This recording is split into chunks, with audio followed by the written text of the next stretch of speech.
Hello, friends. This is Darren Hayes of PigskinDispatch.com. Before we take you to your favorite Sports History Network show, just want to tell you a little bit about some merch that you can pick up that represents your favorite SHN podcast. So far, there's t-shirts, coffee mugs, and even books from some of the authors that do podcasts right here on SHN. Who could buy something better than that, than have the history right from the gentleman that you hear talking about it? But we also are adding things each and every day. And where's that store, may you ask? Well, it's at SportsHistoryNetwork.com. Up at the top, there is the SHN merch button. Click on that. It'll take you right to the store, and you can be representing your favorite podcast and show the world that, hey, on the swag that I'm using, it's the headquarters of sports yesteryear, Sports History Network, and my favorite podcaster, the Sports History Network store. Shop there today.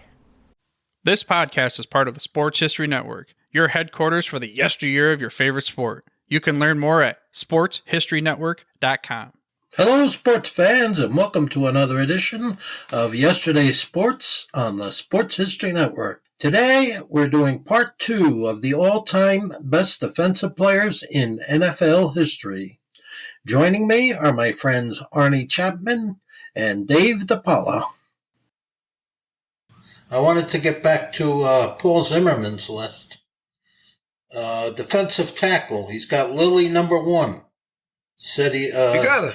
Yeah, and he makes, a little comment. He said he was nearly perfect technically and proficient. It's true. Yep. Like Marchetti, he was very proficient at grabbing and throwing blockers out of the way. He's got Olsen, number 2.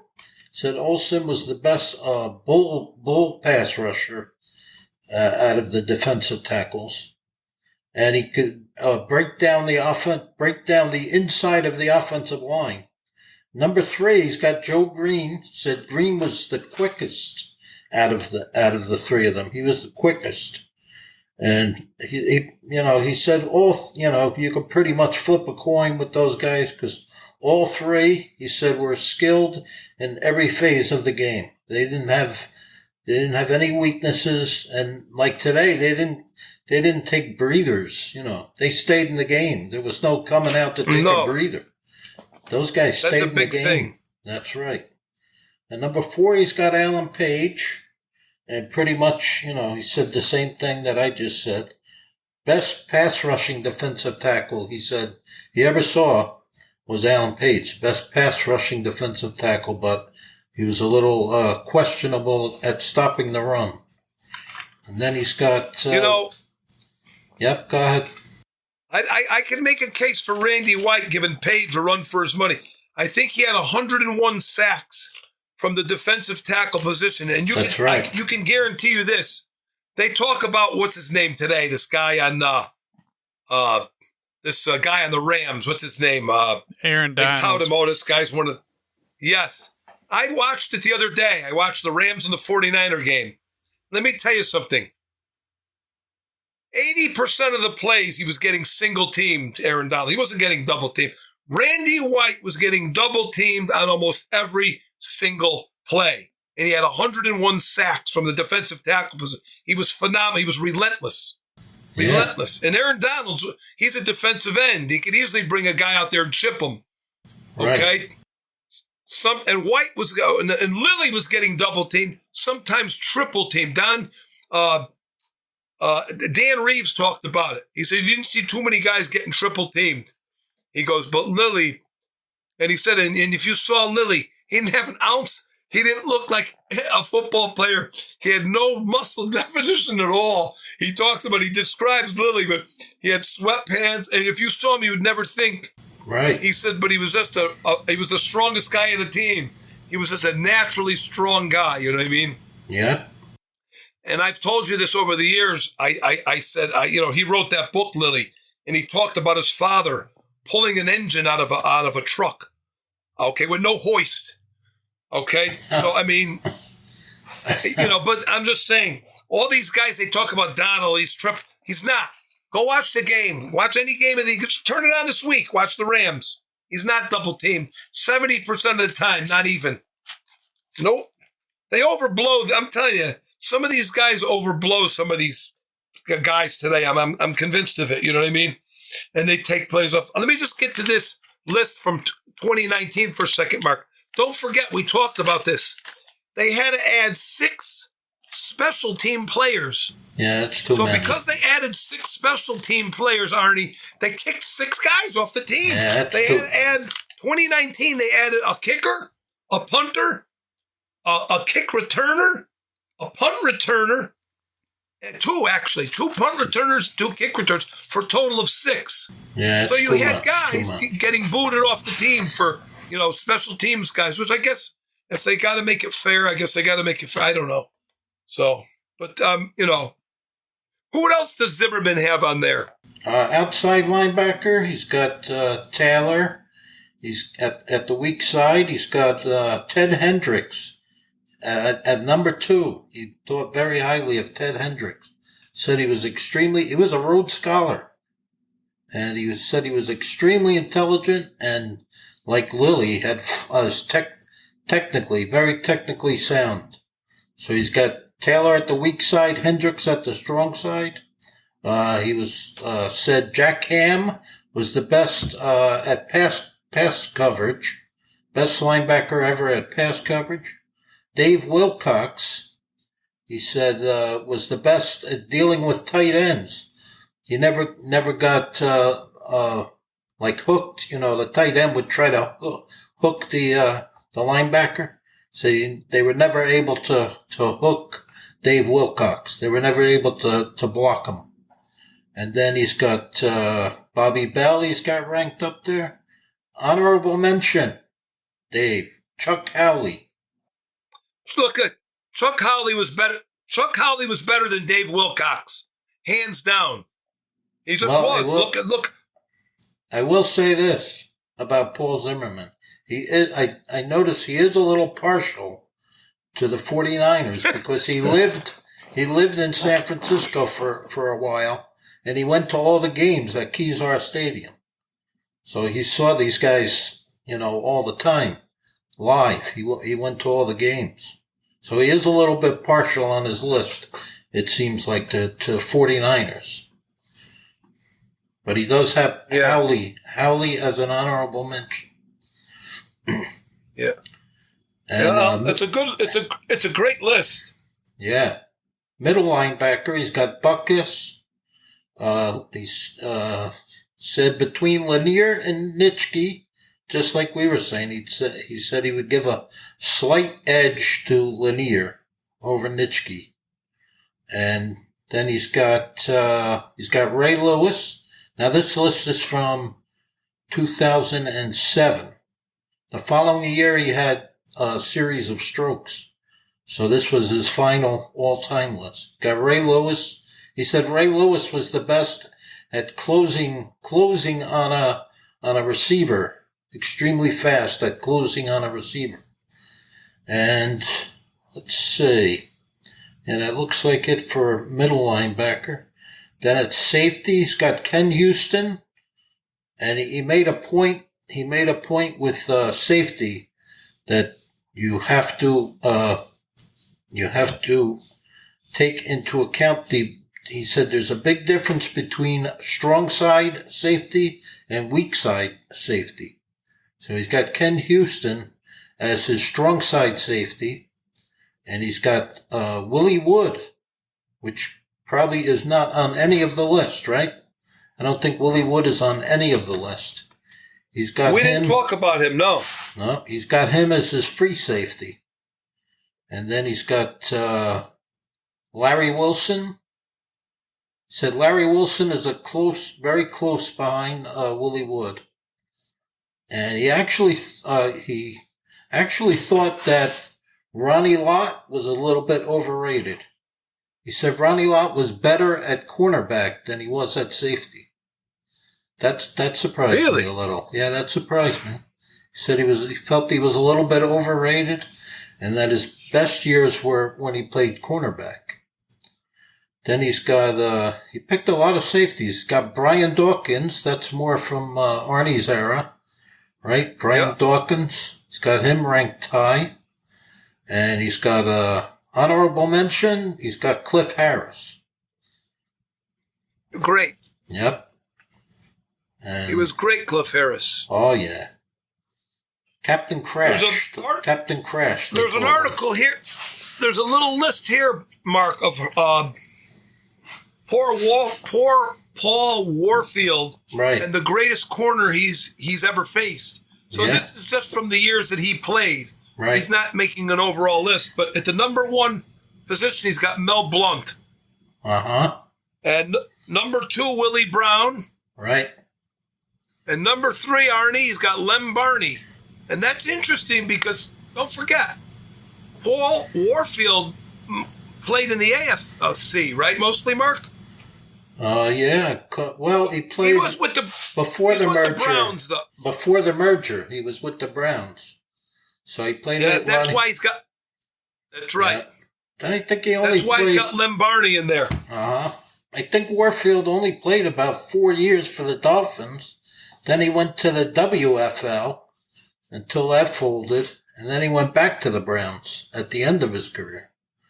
Yeah, poor Warfield was. You have to respect his opinion because he was one of the best receivers. He's got Herb Adderley at 4. And then he's got a few guys, Mark, that were not on any of these lists because these were just guys that he played against. But he had Emmett Thomas, Eric Barnes, Irv Cross, the announcer. Wow. The guy that used to work for CBS, Irv Cross. He's got him at number 7. Wow. Bob Jeter. And then he's got Pat Fisher at number 10. Wow. That's surprising. From the Redskins. Yeah. Right? Yeah, that's surprising. Zimmerman only actually picked 2 cornerbacks. He only picked 2. Really? Didn't mention any other. He mentioned Sanders. He said Sanders, they didn't want to throw the ball in his area. And he can't take that away from. But he said he would get bored. He said the problem with Sanders is he would get bored with the short stuff, like the short passes. He would get bored with that. And his number 1, again, like I said, he's a little partial to the 49ers. Number 1 cornerback, he said, was Jimmy Johnson for the 49ers. I saw him. Wow, I saw him get inducted into the Hall of Fame. I was there. I think he got inducted the same year. I think the same year Randy White got in. I think it was 94. Yeah, that sounds about right. Yep. There was a toughness list here by Jim Parker, the great offensive lineman for the Colts. And he had the toughest defensive players that he's ever saw. Jim Parker. And at the top. Who is this? Yes, at the Jim top. Parker. Jim Parker. Yeah, I and at the top of the list, you'll never guess that who's the number 1, you think. You'll never get it. Number 1 toughest? Yep. I don't know. Who is it? Andy Robustelli. That's a guy, he's on my list. That's a guy that doesn't get talked about enough. My father used to talk about him. My father was a Giants fan. Yeah, my father too. It's just like today. Yeah, he talked about Robustelli. He would constantly bring him up. Yep. He's got Doug Atkins in there. He's on the early list. Yeah. He's as a defensive lineman. Doug Atkins. He was a monster. How big was Doug Atkins? You remember, Mark? I think he was one of these guys. 6'7" at least. He had to be at least 6'7", maybe 6'8". He probably weighed about 290. Yep, he was a massive man. Yeah. Okay, this was before there was all these, weightlifting programs. This guy was just a giant of a man. Yeah. He's got Ronnie Lott at number 3. Wow. How about that? He's got Bob Lilly at number 4. He's got Sam Huff in there at number 5. And he's got Larry Wilson at 6. That's the toughest guys. Wow. Yep. Toughest. Remember Larry Wilson? He had no teeth. Yep. No teeth. Who was the guy that broke his leg in the Pro Bowl and kept playing? Or something like that. Youngblood. That was in a playoff game. Jack Youngblood. But then didn't he still play in the Pro Bowl or something around that? He played in the Super Bowl. Okay. That was the playoff game against the Cowboys is when he broke his leg. But Dan Dierdorf said he played it up. He said it was a broken fibula which isn't like a main, one of the main bones in your leg. So Dan Dierdorf always teases Youngblood and said, "Oh, you played that up.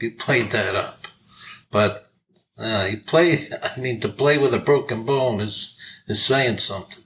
So They said it was. They said it wasn't a weight-bearing bone, Arnie. Right, that's what they were saying. That's what it was. So said it wasn't. I don't know, but I'll tell you what's pretty good. There's a famous picture of Gino Marchetti. He was a World War II veteran, by the way, Gino Marchetti. Yep. And he broke his leg in a game. There's a famous picture of him. Was it the '58 championship game, Mark? The greatest game ever played. Yep. It shows him on the sidelines. He wouldn't go to the hospital. They rolled him out, and he was sitting there with a straight cast on the side. It's a very famous photo. Yep. Of Marchetti on the sidelines, watching that game from the sidelines with a broken leg. They took him into the locker room, put a cast on him, and he said, "I want to go back out and watch the rest of the game." Yeah. Yep, and he did. You're right. Yep. Here's one more thing for you, Mark, before we go. Of the best one-on-one tacklers by Lenny Moore. Okay? Yep. And so Lenny Moore has Dick Night Train Lane at number 1. We put him at the top position there when we had the positions. I said he's got to be on there. He's got Emlyn Tennell at number 2 from the Giants. Very underrated. Yep. I mean, those guys stand the test of time. Both of those guys. Yep. You know. At number 3, he's got Joe Schmidt. I told you. I talked about Joe Schmidt, how great he was. Yeah, he's on all the lists. You know. He's got Bill George at number 4, Dick Butkus at 5. He's got Rudnitsky at number 6, Chuck Bednarik at 7, Jack Christensen, Sam Huff, and Eric Barnes to round out the list. Wow. Of best one-on-one tacklers, which is, I'm going to be honest with you, it's almost a lost art today. Now when you see a guy bring a guy down one-on-one, and I watched a lot of football this weekend because I was going through all the games. I was in a close game in fantasy. These guys, when you see a guy come up, like especially someone from the secondary, and make a tackle today, it almost stands out. You're like, wow, that's a good tackle. Years ago, it was nothing. It was par for the course. But now today, it's almost, it catches your attention. That's how kind of crazy it's gotten without guys that don't tackle. Because if you can't practice in pads anymore all week, like how do you expect to go into a game and just start tackling, guys you haven't really practiced all week? There's only so many hours they could practice in pads now. So it's becoming a lost art. It sounds crazy, but it really is. But you think part of that is the rule changes? Like a lot of guys are afraid of a lot of defenders now are afraid of getting flagged. I saw a couple of plays. I hardly watch anymore, but I saw a couple of plays. I forget what game it was. And my wife was sitting there next to me. I think it was the Jets because her whole family is Jets fan. So the Jets defensive end was rushing the quarterback, and it seemed like he just pulled up and stopped. And my wife said, why didn't he tackle him? And I said, because he's probably afraid of getting a 15-yard penalty. If you tackle the quarterback too hard, you get a 15-yard penalty now. So I think that might have something to do with it too. You're right about that. But you still have to come up and hit running backs though. And these a lot, especially the safeties and the corners, a lot of these guys cannot bring a guy down one-on-one. You just see a lot of missed tackles. You'll see today they use what they used to call a bubble screen a lot, where they throw a quick out to the wide receiver. That's a very common play. Every team's got that in their playbook today. You see it, and they throw it. They do it a lot because corners can't come up and tackle. The first guy pretty much always misses. So you're going to get 4, 5, 6 yards out of that play, no matter what. And a lot of it's got to do with the tackling. I'm convinced of that. I think it's a garbage play, Yeah. And, but, I mean, they use it a lot. A lot of the teams use it. But it is what it is, Yeah. Let me just finish out Paul Zimmerman's list. All that's left is his special team, Punt return, he's got Deion Sanders. Kick return, he's got Gale Sayers. You don't see running backs returning kicks anymore. It's a thing of the past. Kicker, he's got Adam Vinatieri. And his punter, Dave. Everyone, like you were saying, everyone says Ray Guy. This is a name that most people never even heard of. Another 49er, but he does make a good point with this guy. He said Tommy Davis, punter during the 1960s for the 49ers. He said he was getting a 4.8 hang time in the wind at Kezar Stadium. That's 4.8 hang time. And you know that. Adam on the 2019 list, the most recent list, Adam Vinatieri is the kicker on there. Yeah, he's got Vinatieri. Vinatieri made a lot of big kicks. As much as I don't care for the Patriots, well, I did meet him once actually, Vinatieri. He was actually a really nice guy. But Vinatieri made a lot of that kick he made in the snow game, the Tuck Rule game. Oh yeah, that was huge. Yep. You know what I mean? That was a tough kick to make. That was like those Pat conditions. Summerall kick. That was like the Pat Summerall kick, right? When Summerall kicked one in the snow. I don't know how we're gonna.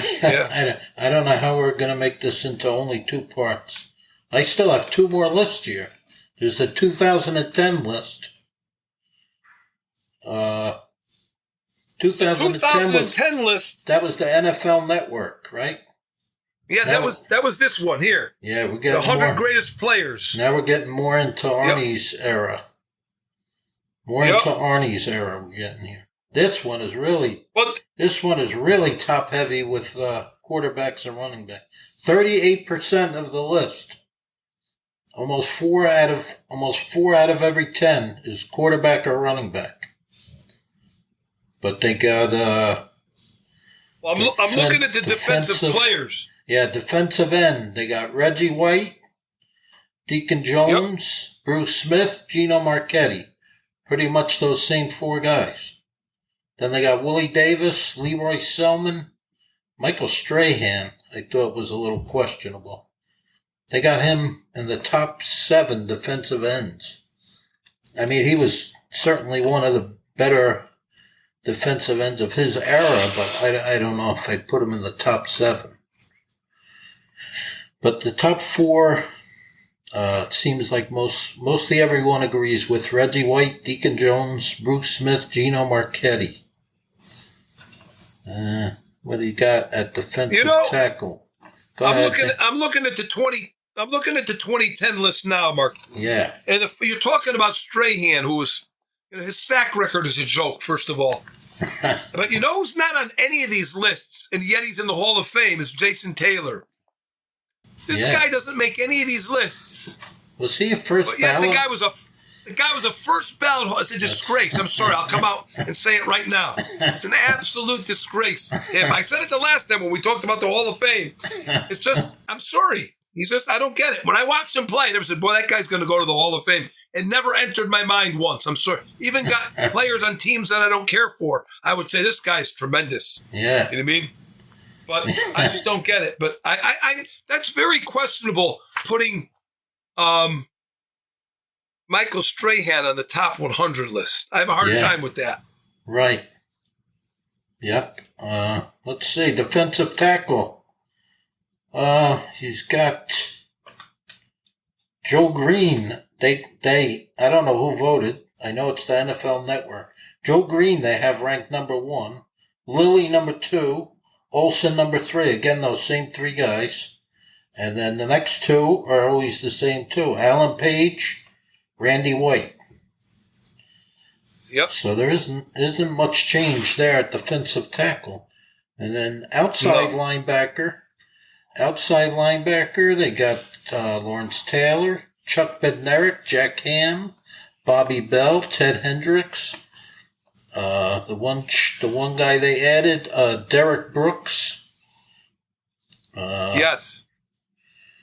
Then middle linebacker, they got Butkus, Ray Lewis, that's more from Arnie's era. That's an Jack, yeah. yeah.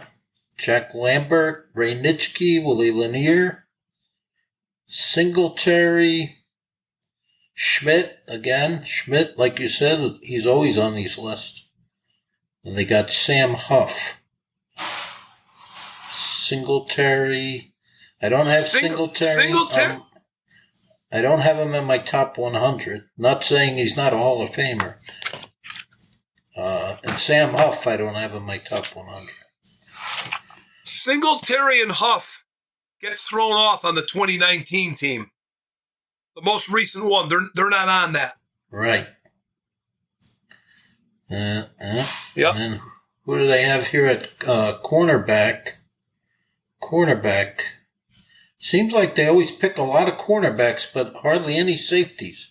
Safeties, they only have 3 on the list. They have Ronnie Lott, Emlyn Tennell, you mentioned, and Ed Reed. Ed Reed is more from Arnie's era.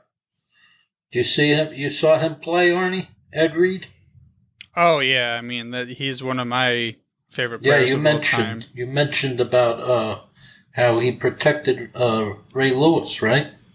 Yeah, I mean going back to if this is just looking at my era alone. Him and Brian Dawkins. I guess you could put Troy Polamalu up there as far as safeties go, but Ed Reed. Yeah. It's arguable that he definitely, from my entire era, that 37 years of my career, that was the player in the safety position. Wow, that's saying a lot. And Dawkins, Zimmerman. No, he's yeah. Go ahead. He's on both of those, Mark. He's on 2010 and 2019. Ed Reed. I thought he was tremendous. You know, I'm not sure I got to see him play a lot because. What year did he retire around? Well, he was the first ballot. Not too long ago. Yeah, first ballot in 2019, so he must have retired in 2014 then.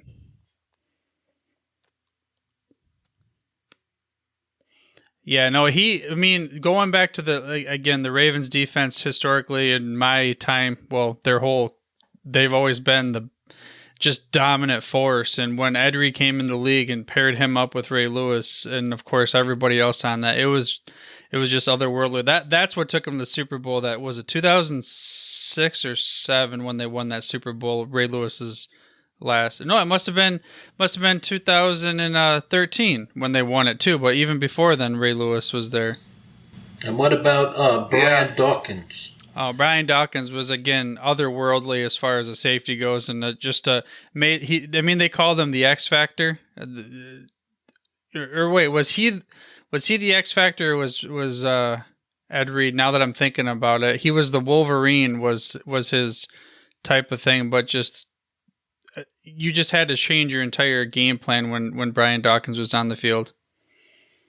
Well, Paul Zimmerman is pretty old school, and he mentioned Brian Dawkins, so he must have been really good.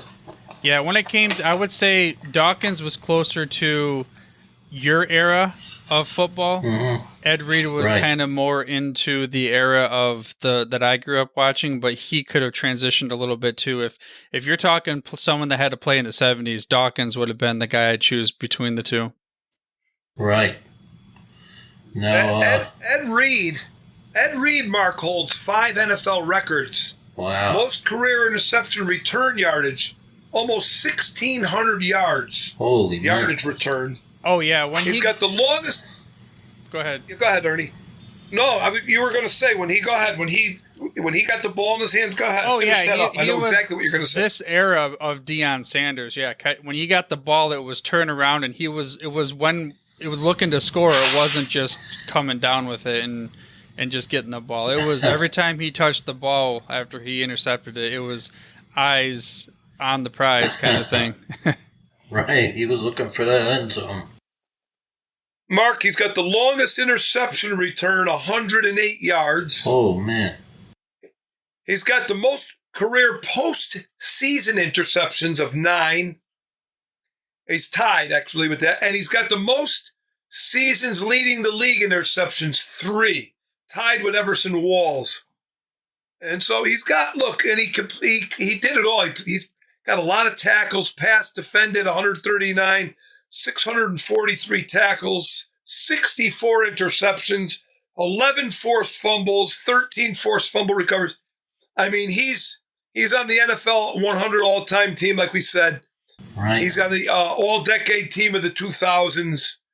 He was first-time All-Pro, first team 5 times, second team 3 times, and 9 Pro Bowls. Defensive Player of the Year in 2004. He was tremendous. Yeah, a lot of people will put Ray Lewis up there as one of the greatest defenders of all time, but in that same breath, there's a lot of those same individuals that will say Ed Reed meant more to that team than what Ray Lewis did. Wow. I didn't realize he was that good. I could see that, actually. But then they have the final defensive position. The 2010 list, they have cornerback. They have Night Train Lane, number 1. Deion Sanders, Rod Woodson. You were talking about Dave. They have him number 3. He was great. They have him number 3. He was really great. Mel Blount, Mike Haynes, Herb Adderley, Willie Brown, Darrell Green. I don't have much disagreement with that list. Herb Adderley gets thrown off the 2019 team. Yeah, and I think that is a glaring omission. I think he belongs on that. I think Adderley belongs on that. Know who was a big fan of Herb Adderley? Was Steve Sable from NFL Films. He wasn't on the 75th anniversary team. Herb Adderley was not on the 75th anniversary team. And Steve Sable went crazy over that. He said, that's ridiculous. Herb Adderley has to be on that list. Really? Yep. He wasn't even on the 75th anniversary. We got one more list to go. You want to do it? The most recent one. Yeah, we can breeze through it quick. 2019. This is the 100th anniversary. So now we got a lot of guys on here that Arnie knows about. We got defensive end. We got the same guys at the top. But the 100th anniversary team, they did not rank them like the other lists did. They just named the players. They got Deacon Jones, Reggie White, Gino Marchetti. And I have no argument with those guys being the top 3. Then they got Bruce Smith. I took, myself, I would take Leroy Selman off the list, and I would put in Andy Robustelli. I think Andy Robustelli, really? Yep. I think he doesn't get enough recognition. Well, like you said, at that time, the defensive players weren't really recognized very much. They really weren't. Yep. And they do have Doug Atkins on the list. And they have, really? Yep. And they have Bill Hewitt. So now we're finally getting some more guys from like the 1930s, 1940s. Bill Hewitt is on the list. Then defensive tackle, we got those same 3 guys again. Lilly, Olsen, Joe Green, Alan Page, Randy White. Seems like the top 5 is always the same.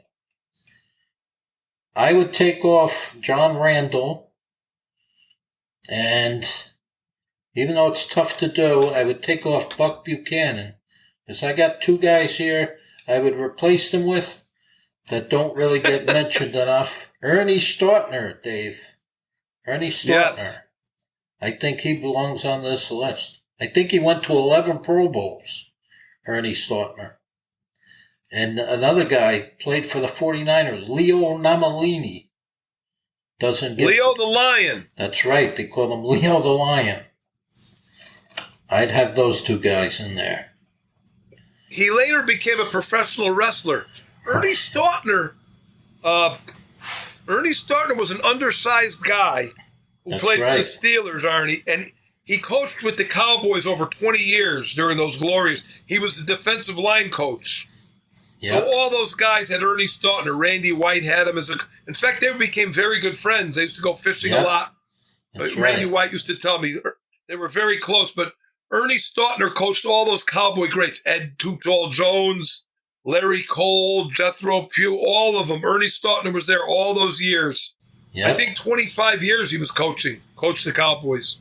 That's right. But I looked up Brian Dawkins quick, Arnie, and is he on that list, Mark, 2019 or no? I mean, yeah, is he on the list? Brian Dawkins? Nope, I do not see him on the list. No. He was all decades 2000 team, 9-time Pro Bowler, first team All Pro 4 times. That's pretty good.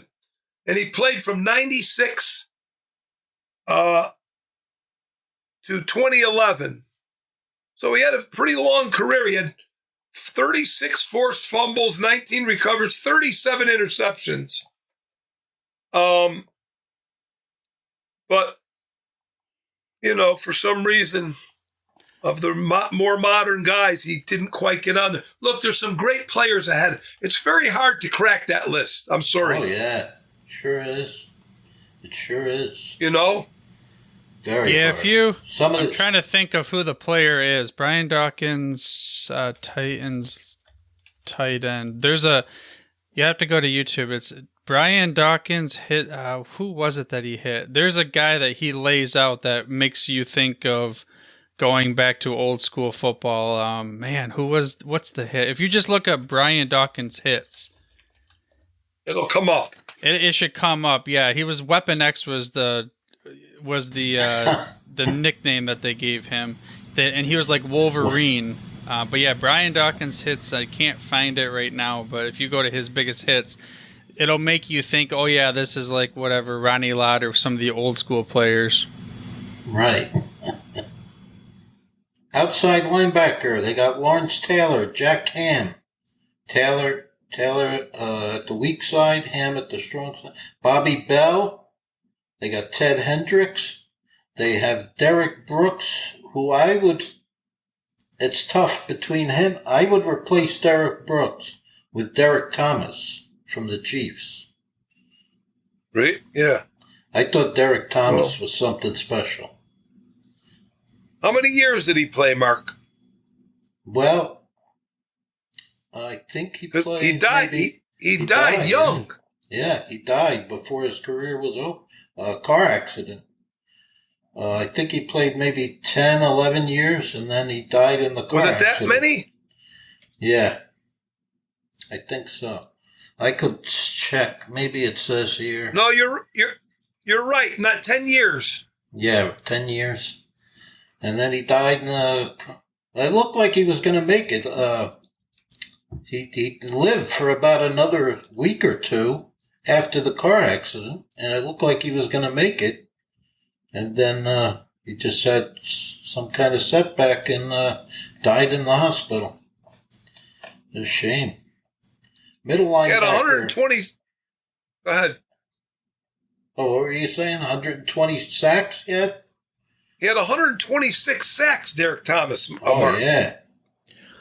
Well, there's something with the outside linebackers and inside middle linebackers. Like, how do you, because the schemes are so different, even though for the most part they play the same thing, because you got your rushing outside 3-4 versus 4-3, 40-6 defense. I mean, where do you fall and how do you break that? Right. That's what one of the arguments I always have with some of these lists. They just put all the linebackers together. I think you got to kind of separate. You got weak side linebacker, you got strong side linebacker. Middle linebacker is very different than outside linebacker. I kind of laugh when people try to compare who was better, Dick Butkus or Lawrence Taylor. Well, he really played a completely different position. And like Arnie said, some of the alignments, for a while there in the 80s, a lot of teams were playing a 3-4, so you had 2 inside linebackers. So it's kind of hard. You got to kind of separate them. Well, you even mentioned like Derek Brooks versus Derek Thomas, because didn't Thomas play in the 3-4? Because Derek Brooks, he was really at the Tampa 2 when it really came in, and his role was totally different. Right. I can't remember Derek Thomas. I can't remember what alignment they used. At one point for the Chiefs, it was 3-4, but he might have been 4-3 also. I don't know. Right. But again, a totally different style of a Tampa 2 versus, say, man blitz or any other type of... Right. So it's hard. It's hard to really compare overall. I mean, eras, let alone schemes. At least when it's the receivers, for the most part, the schemes are going to be different, but you could still compare them. It's a good point. That's a very good point, Arnie. And it's hard to pick between Derek Thomas and Derek Brooks. I mean, it's hard to pick one over the other. But I would give Derek Thomas a slight edge, I think. The middle linebacker, we have, again, there was so many great middle linebackers. You got Butkus, Nitschke, Lanier, Ray Lewis, Chuck Bednarik. Well, I don't know. There again, Chuck Bednarik. You could put him either way. I think he makes the top 100. No, Nitschke was not on their list. I added Nitschke. Nitschke was not on their list, and I thought that was wrong. I put him on my list. Bednarik you could put at outside linebacker. Jack Lambert, Junior Seau is on the list, and again Joe Schmidt. So the only one I disagree with there, I had to add Nitschke. I don't think you could keep Nitschke off a top 100 list. And then cornerback, I added Herb Adderley. I don't know how you could keep Herb Adderley off this list. They got Mel Blount. They got Willie Brown, Deion Sanders, Dick Night Train Lane. Mike Haynes is a guy that doesn't really get mentioned, but he's on a lot of these lists, right? Mike Haynes. No, we didn't even talk about him. I think he's on all the lists. Yeah. But that's how good he was. He's still not really talked about that much. And he was equally good for two different teams. Patriots and then the Raiders. Right? He played on both of those teams. Yeah. Yes. Arnie, I found an article talking about the 3-4 and the 4-3. And they were saying that the Giants played Taylor, even though he retained his linebacker identification, for all practical purposes, they put him down and he played as an end. And they said the same thing with Thomas at Kansas City. So he must have been playing in that 3-4. And they mentioned Andre Tippett of New England and Tim Harris at San Francisco. So, but this was an article about how teams are rediscovering the 4-3 defense, though. So he must have played Derek Thomas, because they were saying they were primarily in a 3-point stance, most of those guys. So there were linebackers mostly playing in 3-4s, and they would make up that fourth lineman, Right. Well, I mean, kind of like a guy going back to, what's his name for Denver Broncos? They call him the White Rhino. Mecklenburg. Yeah, would never make this list by any means, but a guy like that played so many different roles, or like a guy that plays for, say, Belichick's defense, that he expects him to move around and everything. Versatile, very versatile. Yeah, I mean, I'm just wondering, where do we factor in the versatility? Granted, I would never put Mecklenburg that high on this list by any means, but there's some players you mentioned earlier, like a cornerback that's at the latter end of the career. I think of a Charles Woodson from my era, where he moved from cornerback to safety and actually probably was even more proficient as a safety later in his year with the Packers than he was as a cornerback with the Raiders. Yeah, he was great. He really was. The other thing too is sacks from a linebacker position. So you're really you're not going to get as many sacks from the middle linebacker position as you are from a. No way. You're just not gonna. No, you're responsible for stuffing that run. Yeah, you stuff the run. You're kind of talking to a guy who I'm gonna always fight for Ray Lewis, because I'm a little biased because of I grew up playing football. It was in the 2000 to 2004 as far as actually 99 to 2003 for high school, and that was when Ray Lewis came out. So But when you go to stats, he's the only guy I think ever that has 20 interceptions, sacks, and maybe fumble recoveries or something like that in his career. He has a bunch of stats that are unattainable right now by other people. But then again, you're talking longevity too. Right. I don't think anyone from that era could really compare to him at middle linebacker, right? No, I mean, there's Brian Urlacher that some could put on that level too. And the thing is, Urlacher and Ray Lewis both got inducted the same year. That was a year. It was Urlacher, Ray Lewis, Brian Dawkins, Randy Moss. I mean, from my era, that was about as good as that could have got, kind of thing. Right. Well, two more cornerbacks. I didn't get to finish the cornerback list. They had Rod Woodson on here. They have Darrell Green on here. And then safety. That's right. Yep, Darrell Green. He was, at one point, they called him the fastest man in football, right? Didn't he chase down Tony Dorsett? Didn't he catch Tony Dorsett? Look, they had a show of the top of the fastest players in NFL history. Never mind. And Darrell Green somehow got on there ahead of Bob Hayes, which is absolutely ridiculous. Hayes is an Olympic sprinter. He was setting world records in the 100-yard dash back then. Yeah. It's ridiculous. It's even in the list, the guys were saying this is crazy. They were saying it's one of those top 10 NFL. They have those shows. Right. And number one, it's like an hour-long show. Right.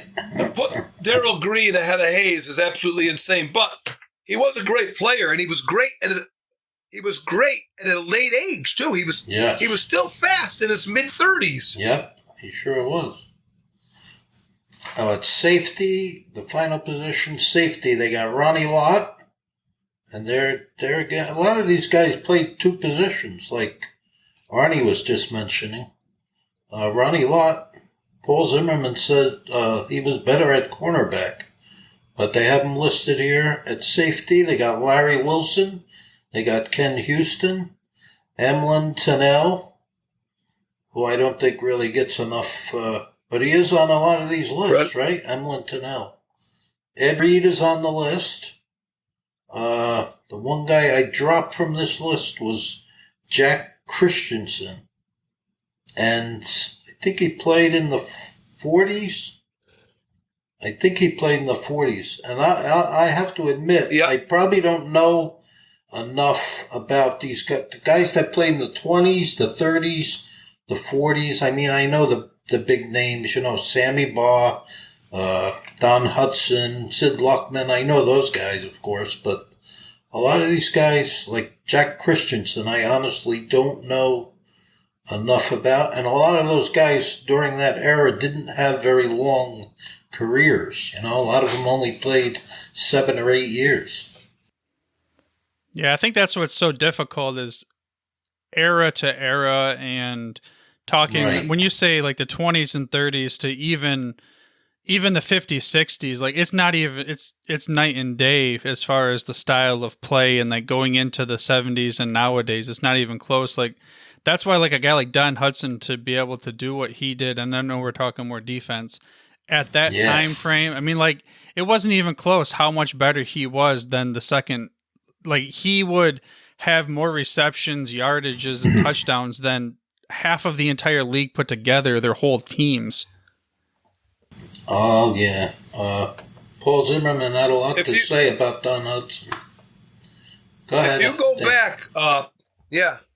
go back, Arnie, and you watch the films from this 2010 thing, where they had the 2010 list, and they had and they go, each player's got a little thumbnail, and they have about a 4 to 5 minute video on each guy. They did it week by week in groups of 10. I forgot who talked about. It was who's the guy with the curly hair, Mark, that does the NFL? King. Yeah, Peter King. Peter King makes a claim for Don Hudson to be the most dominating football player of all time. He claims. Well, it's not. And he says the greatest receiver of all time.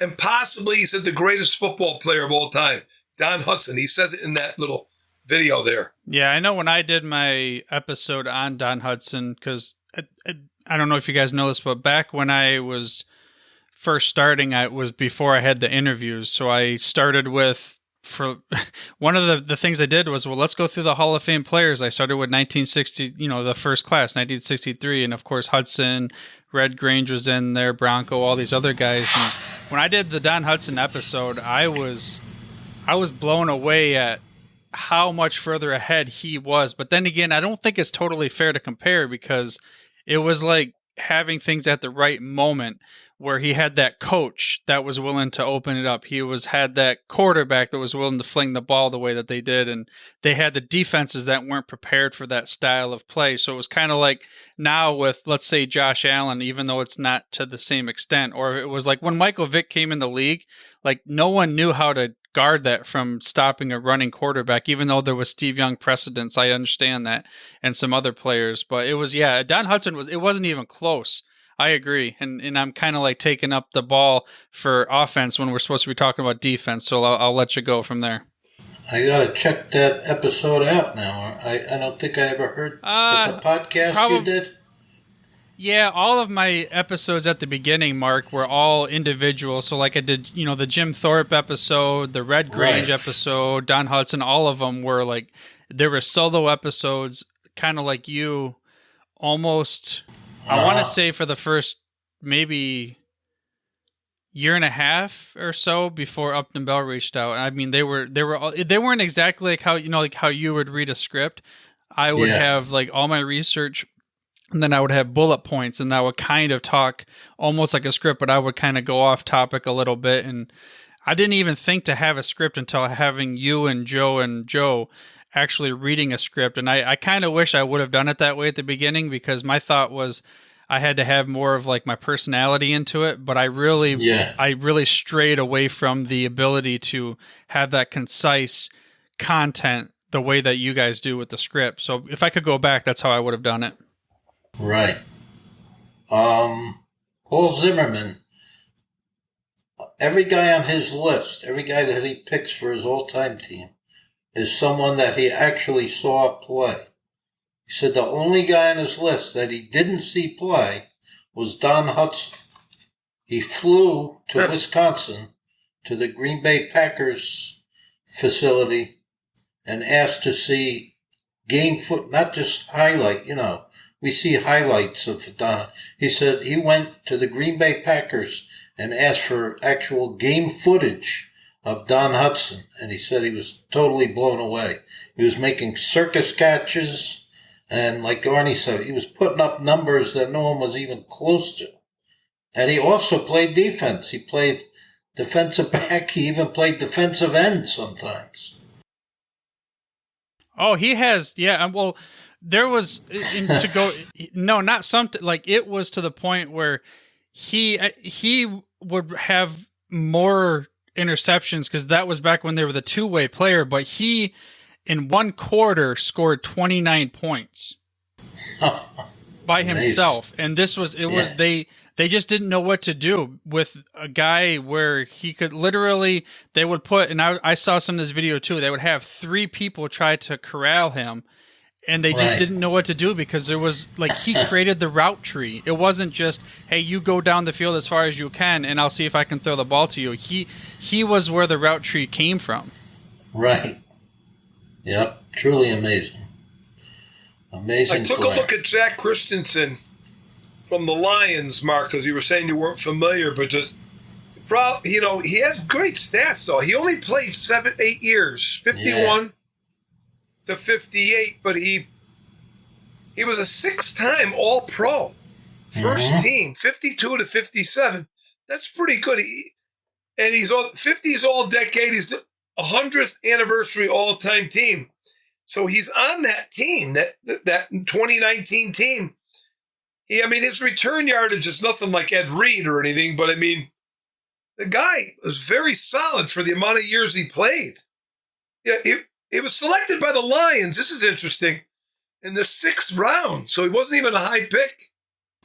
Wow. Maybe it's just 1951 the short draft. career. Could be just the short career is why you don't really hear that much about him.